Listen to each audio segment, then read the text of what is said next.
and the project is to enable us create an enterprise in farming ginger. So we are going to start. The first thing we are going to do is to have an opening prayer. And we are going to do that in 1 minute. I'm going to appeal to each and every one of us to pray according to his faith. Just 1 minute. Everything Mastercard does is to partner with different actors in different value chains where there are potential for massive engagement of youth. And agriculture is the largest sector that can engage youth in terms of work. So in Nigeria, our target is to create 10 million fulfilling and dignified work for youth in agriculture, in digital economy, in the creative economy.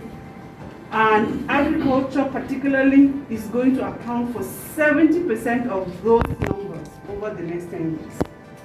So that means 1 million dignified, fulfilling jobs and entrepreneurship for youth in agriculture and the other two segments. So out of that 1 million, agriculture should account for 700,000. And the final goal for us is to create a dignified livelihood and create jobs for 60,000 people in 24 months. 24 months. You have heard from the horse's mouth. If we do well, maybe, just maybe, other opportunities will come. But that's not even the target. The target is that this project should succeed in such a manner that it becomes sustainable. That's what it is. And so the call with this, to be part of this project is a high, very, very high call. And we must appreciate it and understand it in that context. Partners. Like I said, we are a set of partners. But the umbrella and the father of this partnership is Mastercard Foundation. Out of this, other partners are going to have outcomes based on what Mastercard has put together with Agrolog. And those other partners include GIZ. The GIZ stands for the German Development Agency. It's written in German, that's why it is GIZ. But in English, it is the German Development Agency. The CCC, which is the Commodity Cooperatives Consortium, is here represented. CCC is actually the umbrella of the cooperatives that Agrolog deals with directly. Gurara Ginger Association is just an arm of CCC. And of course, since Gurara Ginger Association represents the interest of ginger in CCC, we work with CCC but down to Agrolog. And that's why you find out that there are even more ESCOs today of the Gurara Ginger Association. We have OCP Africa. Sorry, GIZ is giving us, what is GIZ bringing to the table? GIZ is going to give us technical support because we are going to have extension agents. We are going to have farmers have to be trained to produce ginger in the best manner that can be. And we call it best agronomic practices, so that our ginger can meet standards to enter the international markets directly. We have been farming ginger for over 100 years, but of course, our practices have remained very traditional. We want to move these 60,000 farmers to the next level, so that they are producing ginger that meets the international quality. Many of us will not realize that Nigeria's ginger is one of the best in the world.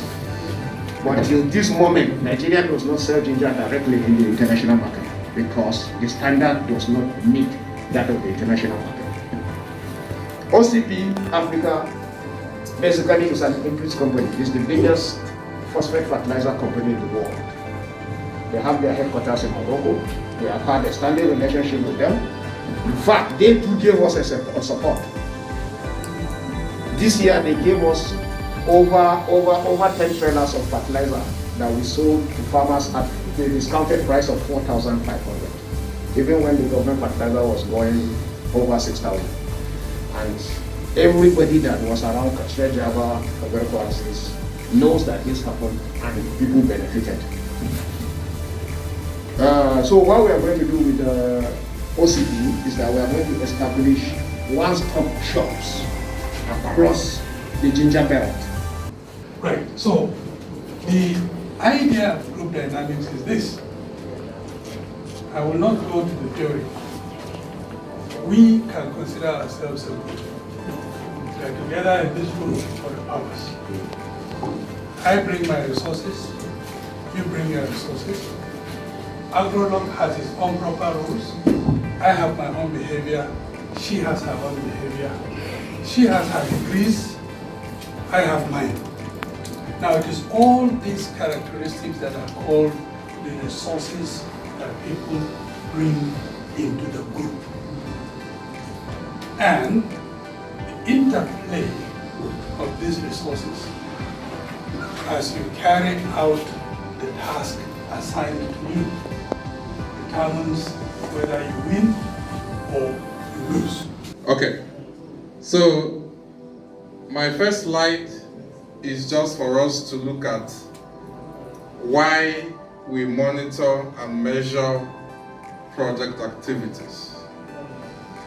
We must understand that anytime you hear monitoring and evaluation, just break down the purpose to two things. Don't worry about the registry definitions. Don't worry about the jargons that we use. The two essence of monitoring and evaluation is to prove and is to improve. Once you're able to get that, that's all you need. And when we say proof, it's about accountability. First to the donors, those who are funding that activity. The donor can be anybody, it can be you, it can be me, it can be Mastercard, it can be Agrolog, it can be your commodity associations. And also accountability to the other stakeholders. The stakeholders are me and you. Because when you look at those funding at times, depending on where they are coming from, it's even coming from your pocket. It's coming from my pocket. It's coming from the community's resources, right? It's not just Mastercard funding that will be used for this.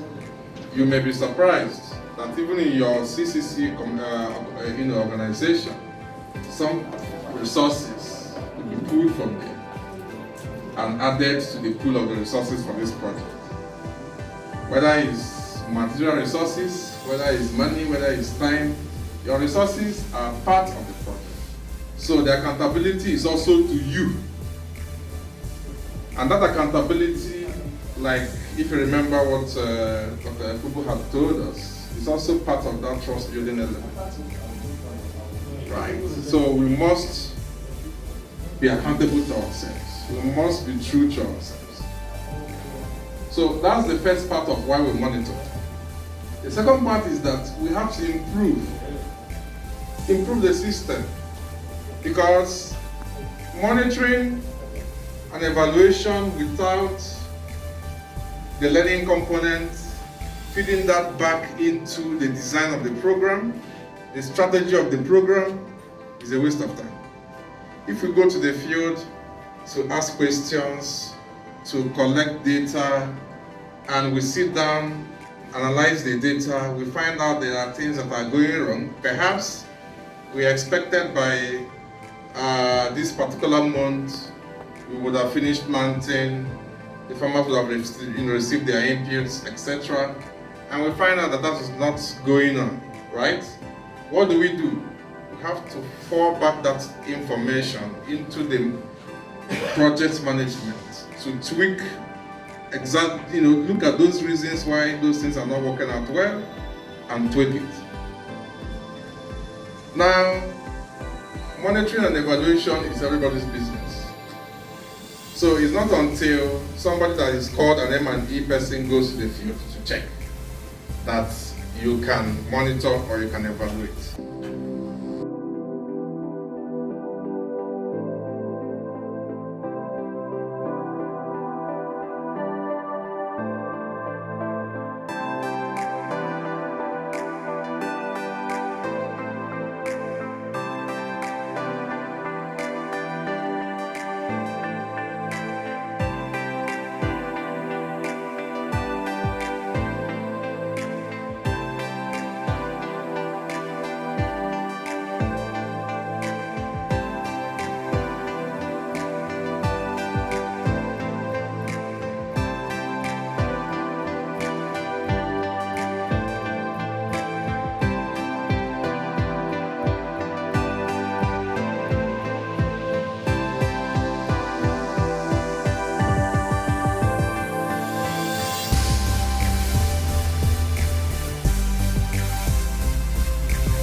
In the court, when you file a suit, challenging someone, and he doesn't come, you issue what we call summons. You are compelled, whether you like it or you don't, you must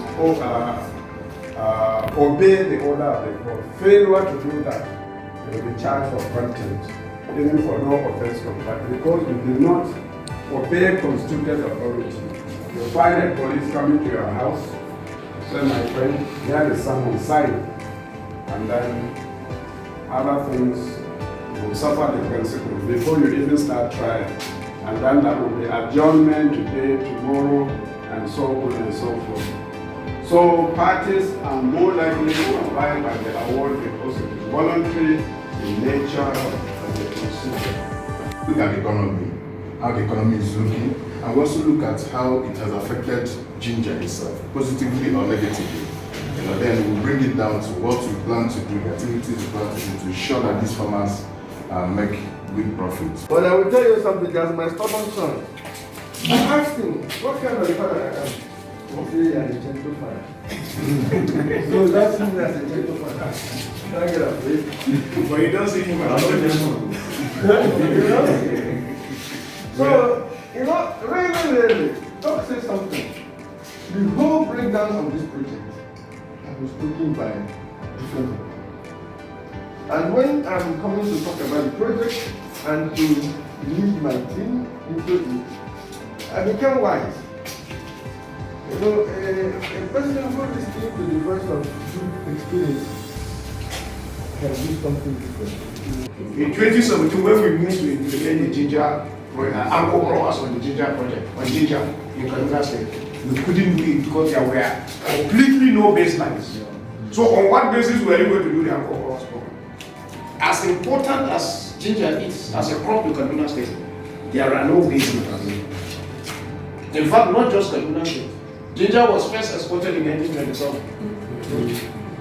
Yes, 1927, and contributed 19% in the GDP of the then other region. Yet, nothing has happened because we are not being careless. So let's understand this thing very seriously, and that's why you hear Giraffe saying what? That the ginger value chain is unique. He has never even seen it anywhere. He has never had anything about it before, and he's surprised. That's why he says he wants to become a chairman.